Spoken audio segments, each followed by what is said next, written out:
Hi guys! Welcome back dito sa ating vlog-vlogan sa Barcelona. By the way, tama nga ba yung pag-inom ko ng alak at paghawak ng wine? Baka mamaya masita tayo dyan.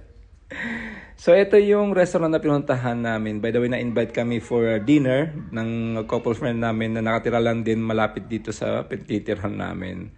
But since hindi kasama yung mga bata, iniwan muna namin si Eric doon kay Vienna at sila muna nag-alaga at nagpakain that night. So hindi ko masyadong nakuha na ng labas kasi nga madilim at maganda naman yung ambience niya. Ayan, okay naman. Kaso nga lang kulang ng ilaw. So ito pala yung looban ng restaurant. Ayan, parang lumang bahay siya at saka Mediterranean talaga ang datingan. So yung 33 euro inclusions niya, may 4 na entries na siya. May amuse-bouche at kung ano-ano pa. Masarap din yung pagkain niya, especially itong cannelloni with roasted almonds. Napaka-crunchy niya. Ayan, so nag